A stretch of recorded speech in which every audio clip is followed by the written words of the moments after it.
दोस्तों, भारत में लोकतंत्र है और दुनिया भर में 167 देशों में लगभग लोकतंत्र जारी है। तो दोस्तों, आपको बहुत बार लगता होगा कि भारत लोकतंत्र से हुकुमशाह की तरफ बढ़ रहा है, ऐसा आपको लग सकता है। तो दोस्तों, लोकतंत्र का अर्थ क्या है, इसकी परिभाषा क्या है और लोकतंत्र के गुण दोष और लोकतंत्र के प्रकार किस तरह के होते हैं, इस वीडियो में हम इस बात पर चर्चा करने वाले हैं। आज की वीडियो में हम लोकतंत्र क्या है, इसकी परिभाषा, गुण दोष, प्रकार को विस्तार से जानने वाले हैं। तो दोस्तों, अगर आप चैनल पर नए हैं तो चैनल को सब्सक्राइब करना ना भूलें।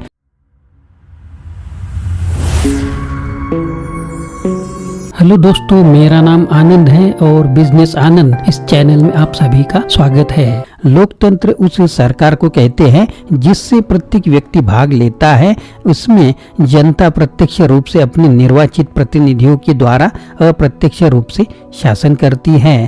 तो लोकतंत्र का अर्थ है जनता का शासन अथवा एक ऐसी शासन प्रणाली जिसमें सर्वोच्च सत्ता जनता के पास होती है। तो लोकतंत्र का अर्थ क्या है? तो लोकतंत्र का अर्थ है, लोकतंत्र शब्द दो शब्दों लोक और तंत्र से बना है, जिसका अर्थ है लोगों का शासन। लोकतंत्र का अंग्रेजी पर्याय डेमोक्रेसी है, जो दो ग्रीक शब्दों से मिलकर बना है, जिसमें डेमो यानी कि जनता तथा क्रेटिया यानी कि शक्ति अथवा शासन। लोकतंत्र का अर्थ है जनता का शासन। तो लोकतंत्र किसे कहते हैं? ऐसी शासन व्यवस्था जिसमें राज्य सत्ता किसी एक व्यक्ति या कुछ व्यक्तियों के हाथों में न होकर संपूर्ण जनता में निहित होती है, उसे लोकतंत्र कहा जाता है।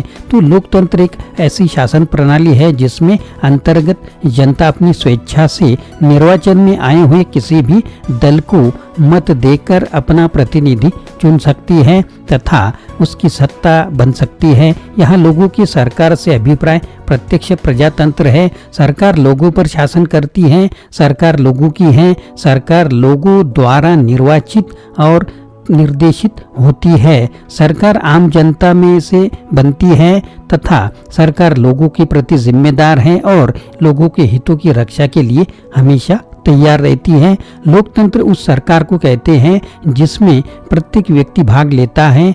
इसमें जनता प्रत्यक्ष रूप से अपने निर्वाचित प्रतिनिधियों के द्वारा अप्रत्यक्ष रूप से शासन करती है। अब जानते हैं कि लोकतंत्र की परिभाषा क्या होती है।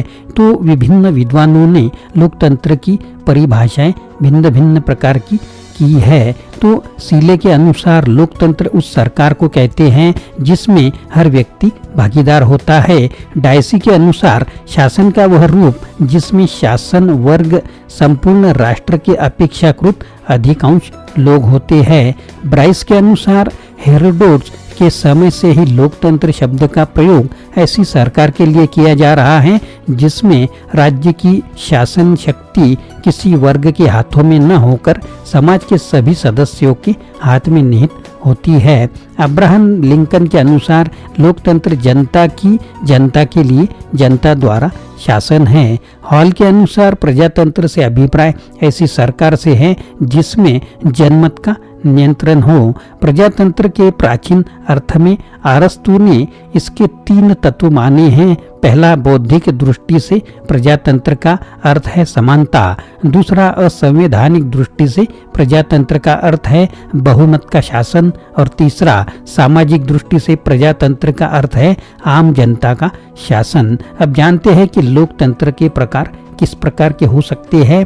प्रत्यक्ष लोकतंत्र, जब जनता प्रत्यक्ष रूप से शासन में भाग लेती है तो उसे प्रत्यक्ष लोकतंत्र कहा जाता है। प्रत्यक्ष लोकतंत्र में जनता सार्वजनिक हित के मुद्दों पर प्रत्यक्ष रूप से अपना मत व्यक्त करती है।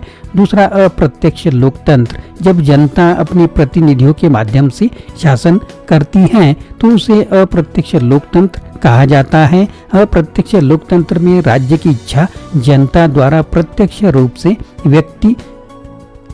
व्यक्त नहीं की जाती है, बल्कि उनके द्वारा चुने गए प्रतिनिधियों के माध्यम से जिन्हें उन्होंने विचार करने और निर्णय लेने की शक्ति प्रदान करते हैं। अब जानते हैं कि लोकतंत्र के गुण और विशेषताएं क्या हो सकती है। लोकतंत्र का सामान्य अर्थ उस राज्य अथवा सरकार से है जिसमें शासन की अंतिम सत्ता लोगों के हाथ में होती है, जिसमें चुनाव का आधार सार्वभौमिक वयस्क मताधिकार होता है।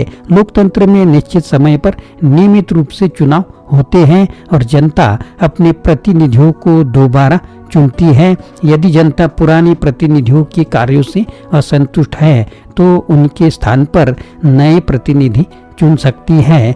लोकतंत्र नागरिकों को मौलिक अधिकार प्रदान करता है। लोकतांत्रिक सरकार के अंतर्गत प्रत्येक नागरिक को अपने विचार प्रकट करने, भाषण देने, लेख लिखने आदि की स्वतंत्रता प्रदान होती है। लोकतांत्रिक व्यवस्था समानता के अधिकार पर आधारित होती है, नागरिकों के मौलिक अधिकारों पर आधारित होती है। नागरिकों के मौलिक अधिकारों की रक्षा के लिए स्वतंत्र न्यायपालिका की व्यवस्था भी की जाती है। प्रत्येक स्त्री एवं पुरुष को 18 वर्ष की आयु पूरी होने के बाद मत देने का अधिकार होता है, किंतु सरकार का यह महत्वपूर्ण सिद्धांत है कि सभी निर्णय बहुमत द्वारा किए जाते हैं। लोकतंत्र में स्वतंत्र व निष्पक्ष चुनाव की व्यवस्था होती है। इसकी जिम्मेदारी चुनाव आयोग को दी जाती है। समाचार पत्रों को सरकार की नीतियों के बारे में अपनी राय प्रकट करने की छूट होती है। इस प्रकार यह जनता तथा सरकार के बीच कड़ी का काम करती है। लोकतंत्र के अंतर्गत जनता को सत्ता का अंतिम स्रोत माना जाता है, क्योंकि जनता ही अपने वोटों द्वारा निर्णय लेती है कि कौन सा दत्त सरकार बनाएगा। लोकतंत्र शासन पद्धति होने के साथ साथ एक जीवन शैली भी है, जिसमें सभी समूहों को अपने धर्म का पालन करने, अपनी भाषा तथा संस्कृति का विकास करने की पूर्ण स्वतंत्रता होती है।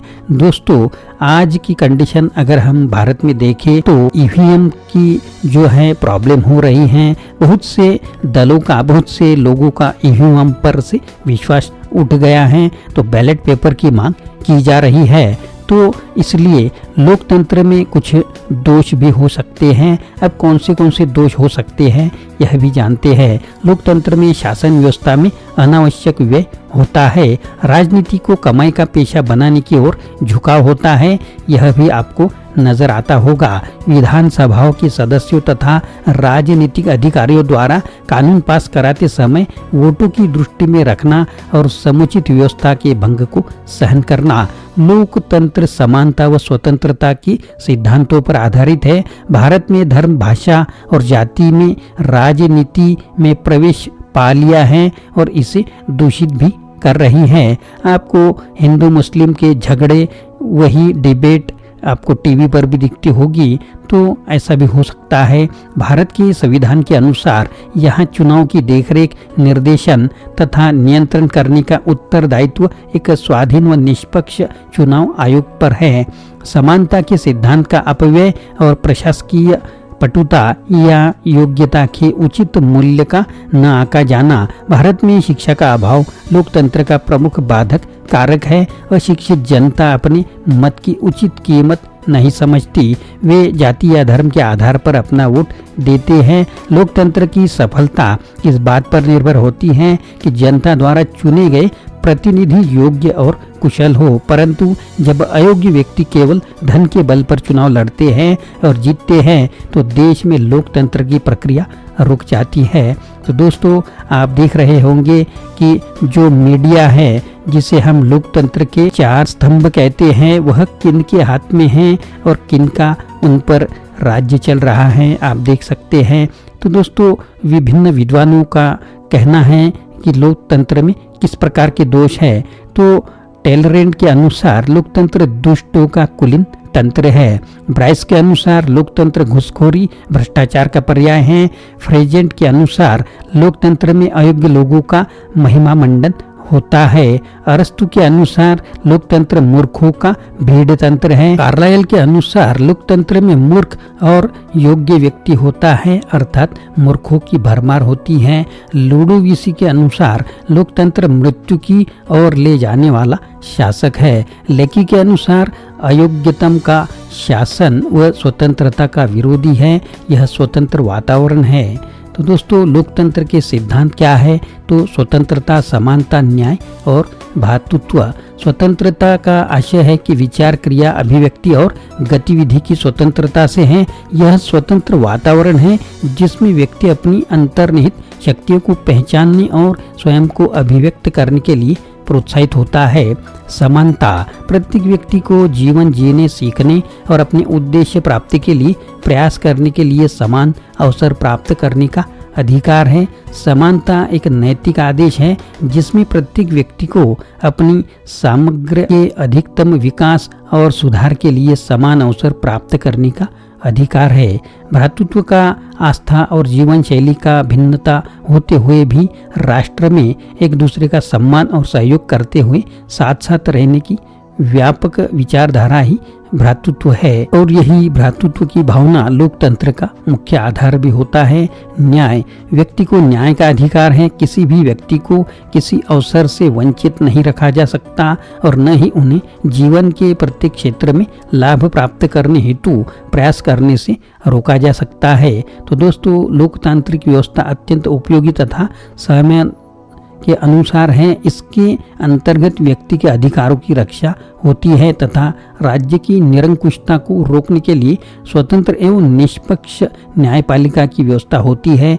अतः आधुनिक युग में सबसे लोकप्रिय एवं स्थायित्व वाली राजनीतिक व्यवस्था लोकतंत्र ही है। लेकिन जो लोकतंत्र के 4 स्तंभ होते हैं वह किन के अधिकार क्षेत्र में हैं और किस तरह से वह उनका उपयोग करते हैं, इन सारी बातों पर आधारित है कि लोकतंत्र अभी जिंदा है या नहीं, या लोकतंत्र किन लोगों के हाथों में है और वह आगे चल के टिकेगा या नहीं टिकेगा। तो दोस्तों, यह वीडियो आपको कैसा लगा ज़रूर कमेंट बॉक्स में लिखिए और नए हैं चैनल पर तो चैनल को सब्सक्राइब करना ना भूलें। आशा करता हूँ दोस्तों यह वीडियो आपको पसंद आया होगा। अगर पसंद आया है तो लाइक करें, शेयर करें, चैनल को सब्सक्राइब करें, अपने दोस्तों को और ग्रुप को भी यह वीडियो फॉरवर्ड करें। फिर से मिलेंगे अगले वीडियो में। आप सभी का वीडियो देखने के लिए बहुत बहुत शुक्रिया।